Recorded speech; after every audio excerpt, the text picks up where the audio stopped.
শুক্রবারে চুলদারি নখ এগুলো কাটা সুন্নত। তো সকাল সকাল সুন্নতি কাজ শেষ করে বসে যায় নাস্তা করতে, আর নাস্তা শেষে চলে যায় প্রি প্ল্যান অনুযায়ী আমাদের মাঠে। প্রত্যেক বছর মাঠ পরিষ্কার করার জন্য আমরা আমাদের সর্বোচ্চ এফোর্টটা দিয়ে থাকি, আর এই মাঠ পরিষ্কার করার পিছনের অনেক গল্প আছে, অনেক স্মৃতি এটাতে জড়িয়ে আছে। আর যদি আপনি চান যে একটা এলাকার সব ছেলেপেলে এক থাকুক, একটা ভ্রাতৃত্বপূর্ণ শক্ত বন্ধন সৃষ্টি হোক, তাইলে আপনি এলাকা ভিত্তিক খেলাধুলার কোনো বিকল্প খুঁজে পাবেন না। আজকে জুমার নামাজ থাকায় কাজ শেষে গোসল করে রেডি হয়ে চলে আসলাম নামাজ পড়ার জন্য। আর এলাকার জনসংখ্যা আগের থেকে অনেক পরিমাণে বৃদ্ধি পেয়েছে, যেটা মসজিদে আসলেই বোঝা যায়। যে আগে 2 তালা ভরতেই কষ্ট হতো, এখন 3 তালা ভরে মানুষ আরো দাঁড়িয়ে থাকে নামাজ পড়ার জন্য। নামাজ শেষে আমরা দেখলাম হচ্ছে বিশাল এক যুদ্ধ, আর এটা হচ্ছে তাবারুক নেওয়ার জন্য। প্রত্যেক মসজিদে সবাই হয়তো এটা এক্সপিরিয়েন্স করে থাকবেন।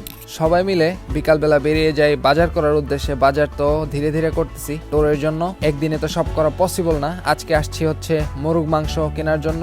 মাংস কেনার পরে কিনলাম লাকড়ি, আর এগুলো নিয়ে আস্তে আস্তে হয়ে যায় সন্ধ্যা। অনেক মালপত্র হয়ে যাওয়ায় এভাবেই যেতে হচ্ছে রিক্সার উপরে বসে। আর এখানে সবকিছু রাখার পরে সবাই এই যে এখানে স্টাম্প, পানির বোতল এগুলো নিয়ে আসলো। আর যেহেতু জনগণের বাড়ি আমারটা, সবাই আমার বাড়িতে এগুলো রাখলো। সবকিছু শেষে চলে যায় এলাকার মাঠে ব্যাডমিন্টন খেলার জন্য। সিজনের প্রথম খেলা যেহেতু ছিল, ফ্লাওয়ারে এক একটা বাড়ি পড়তেছিল, আর মনে হচ্ছিল হাতের এক একটা অংশ আস্তে আস্তে ভাঙছে। ব্যথা পাওয়া সত্ত্বেও নিজেকে আর কন্ট্রোল করে রাখতে পারি নাই, তো খেলাধুলায় নেমে গেলাম। আর এইভাবে হয়ে যায় আজকের ভিডিও শেষ।